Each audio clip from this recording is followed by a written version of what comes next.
Histórias Extraordinárias apresenta hoje Ruídos do Espírito. Que estranhos poderes tinha aquela menina do interior de Santa Rosa que se tornou conhecida nacionalmente? Objetos se movimentavam pela casa, ela provocava ruídos inexplicáveis. Eunice tinha 13 anos e impressionava pais, amigos, vizinhos e chamou a atenção de jornalistas de todo o país. Isso aconteceu em 1988. Recentemente, Leonice Fitz faleceu e agora os familiares, as amigas e o marido contam como tudo aconteceu. Você não pode perder Ruídos do Espírito, logo depois do intervalo. Uma história realmente extraordinária. Até já! Isso uma vez começou quando ela era pequena, com 3 semanas. Daí eu já notei que ela era diferente do que as outras crianças. Eu botei a boneca ao lado dela da cama e ela olhou e começou a chorar.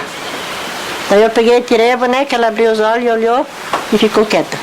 E daí eu já pensei, mas é tão pequena assim, ela já está enxergando as coisas assim.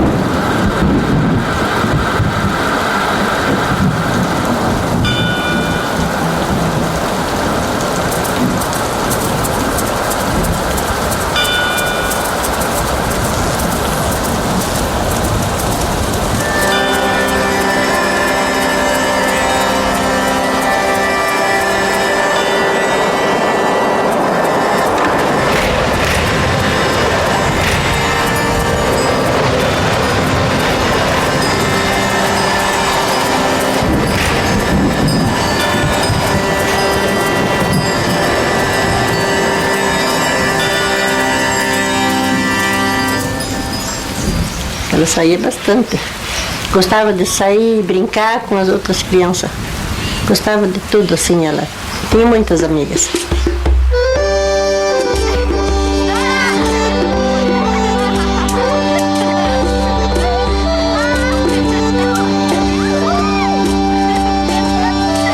Nosso convívio era normal. Ela brincava, ela pulava, ela estudava como outra criança qualquer.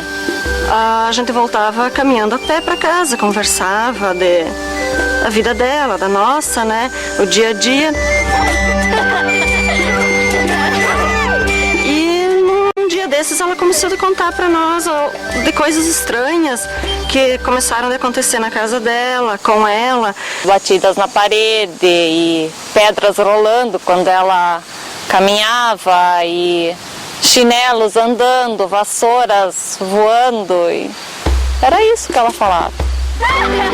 Eram coisas fortes, assim, que a gente ouvia, mas ela falava isso para nós rindo, então a gente não sabia se isso acontecia ou se era brincadeira. E aí a gente brincava e falava, e daí ela falava que ela ia tirar uma pedra, né, com a força da mente nas pessoas, mas brincando, né? Depois ela foi na aula, sempre ela tinha mais força do que as outras, ela sabia mais do que as outras. Ela enxergava tudo, contava para as outras tudo o que estava acontecendo, o que vai acontecer. E as outras ficaram bobas com aquilo, não sabiam o que era. Certo dia eu estava escrevendo no quadro negro e eu ouvi um barulho muito forte, que a impressão que eu tive que tinha virado as classes todas de perna pro ar, né? Todos os alunos também acho que ouviram, porque eu virei imediatamente para trás e perguntei o que foi isso, estava todo mundo sentado, né? Aí as crianças falaram, olha, professora, o boné do fulano, não sei quem era, né? Saiu voando por essa janelinha, né? E daí eu saímos para fora, o guri queria o boné, tivemos que tirar, não sei se com uma taquara ou com o que, foi parar em cima do telhado, né? Já porque era muito estranho, a gente achava que não podia ser porque as outras crianças não eram assim. Eu não sabia que significava aquilo, eu não sabia que isso vinha dela, né? Ela sentava na mesa para almoçar. Antes dela almoçar, o meu marido sempre cuidava, o pai dela. Olhava para ela, daí não acontecia as coisas, mas quando ela olhava para o lado, já avoava os pratos aqui da mesa. Avoava os pratos, a xícara, tudo ela tinha quebrado, não tinha mais louça.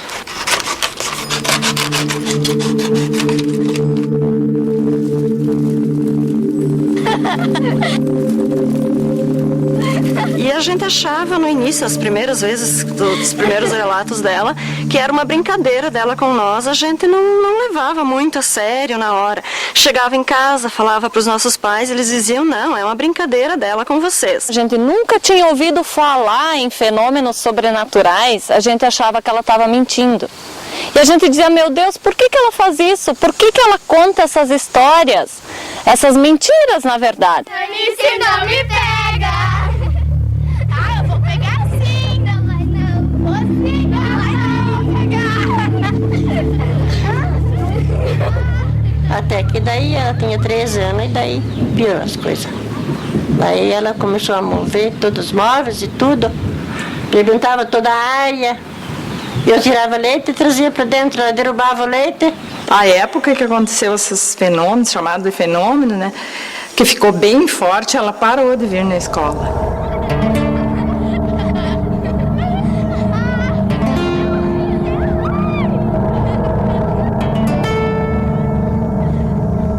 E daí que aquilo foi para a rádio, né, daí que foi um alarme muito grande.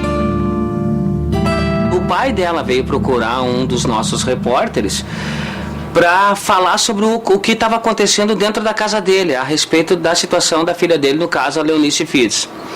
O problema exato mesmo foi que ele não conseguia deixar lâmpadas acesas dentro de casa, que todas as lâmpadas da casa, ela olhava, a Leonice levantava o olho, olhava para a lâmpada explodia, ela se estourava a lâmpada. Foi na véspera de Natal, 24 de dezembro, que a gente ia apresentar a programação de Natal, que incluía versos e cantos. Ela já não tinha participado mais dos últimos ensaios, devido a gente sabia das coisas que estavam acontecendo na casa dela.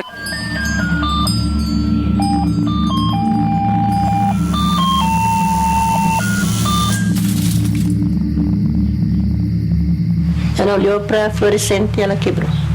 Caiu para baixo e quebrou por um pedacinho. E a gente com muito medo daquela vez. Agora ficaram escuro, o que vai acontecer? A gente começou a tratar essa situação, a gente levou para o ar o problema esse que estava acontecendo. Aí começou a vir imprensa de todo o estado, veio revistas de São Paulo, Rio de Janeiro, estava todo mundo aqui.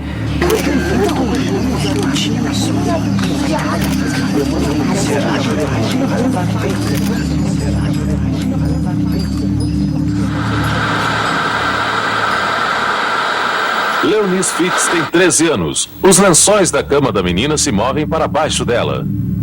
As cobertas se encolhem sem ser tocadas. O colchão se dobra e levanta sobre a cama. Pedaços do colchão surgem na cabeça de Leonice. Virou assim, tipo, uma atração turística, sabe? Um show, era show, sabe? As pessoas iam lá para ver o que ela ia fazer hoje, o que ela, sabe? Ela virou, na verdade, uma celebridade dentro da situação. Tinha tanta gente, que não deu mais para aguentar. Eu já estava bem doente. Todos os dias a gente ia lá tardinha para ver como é que ela estava, para ver a situação dela e por um pouco de curiosidade também. Todo mundo é um pouco curioso.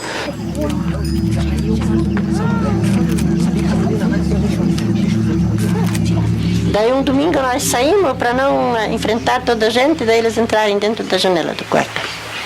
Abrirem e entrarem.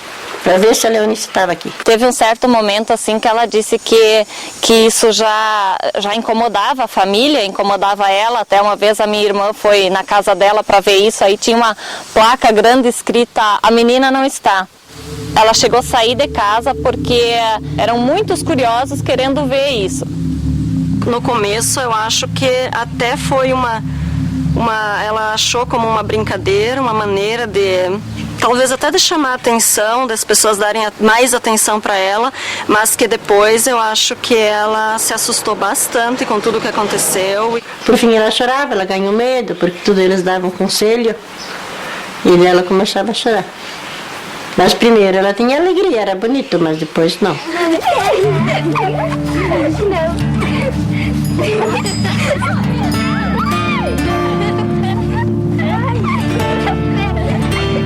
Ninguém se referia conhecia depois a ela como Leonice. Só falavam a menina do poltergeist, dos fenômenos, né? No início o pessoal achava que era um espírito, né, que se incorporou dela, alguma coisa assim, e aí passaram a chamar ela de fantasma da linha Boa Vista. Elas não chamavam ela mais por Leonice, era aquela menina, ela ficou marcada por causa disso, né, sempre.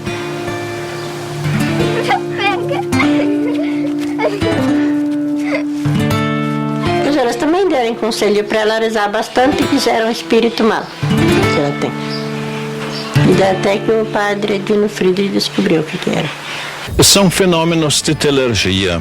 Não tem nada a ver com espíritos do outro mundo ou com seres do outro mundo, nada disso. São fenômenos naturais, são fenômenos parapsicológicos. Essa telergia é uma força física capaz de movimentar objetos. Esses fenômenos têm uma relação não definitiva, não é em todos os casos, com a idade. Numa época de grandes transformações orgânicas, hormonais, que libertariam algum tipo de energia ainda não precisado nos seus limites. Então o que se discute muito nesses casos é: será a mente da menina o elemento provocador inconscientemente de todos os fenômenos, ou ela poderia eventualmente estar sendo usada por uma outra inteligência?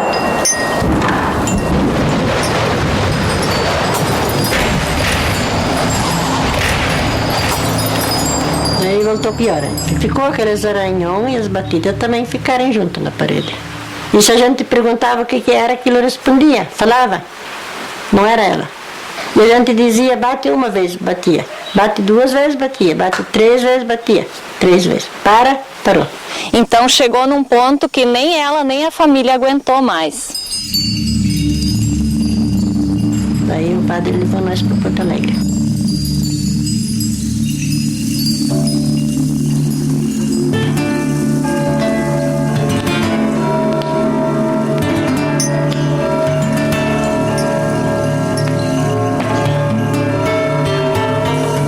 Depois ele bloqueou a mente dela, porque senão ia acontecer de novo. Voltou, ficou normal. Estava tudo normal. Mas as coisas aconteciam também, mas os outros não perceberem. De vez em quando eu penso, né? Aí eu penso outra coisa para não ficar pensando o dia inteiro.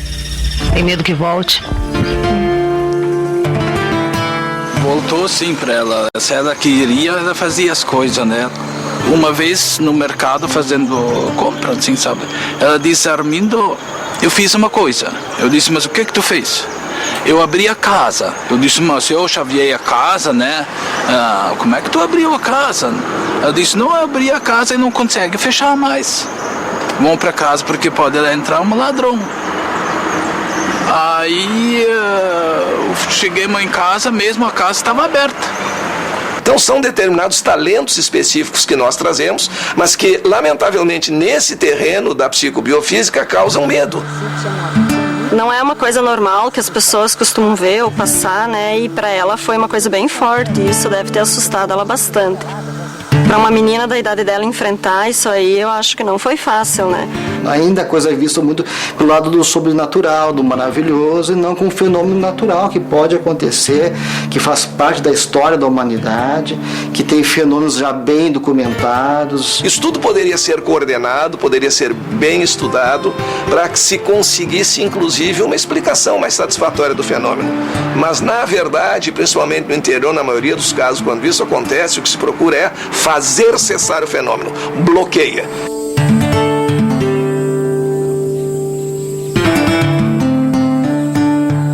Calmou sim. Calmou completamente. Mas a força dela sempre continuava. Ela estava lá trabalhando e ali caíram as flores. Tinha bastante flor, tudo pro chão. Se ela pensava da mãe, daí caíam as flores. Eu sabia que ela está pensando em mim.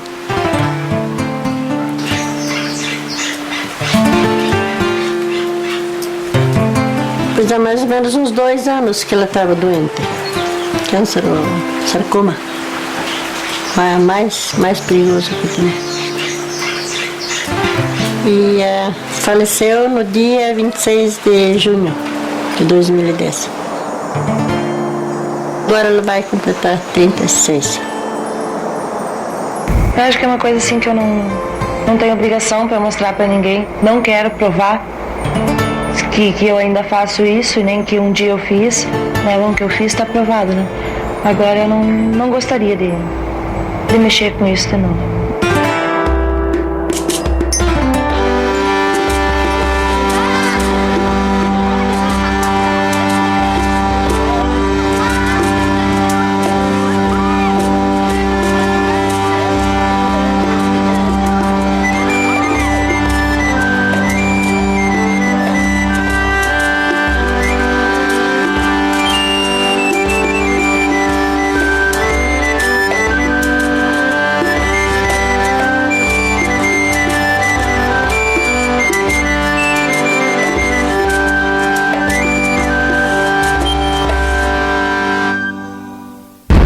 Você já teve alguma experiência paranormal? Ligue de qualquer parte do estado para 84010357 e conte sua história. Nesse número, você também pode ouvir as histórias e experiências de outras pessoas. Participe!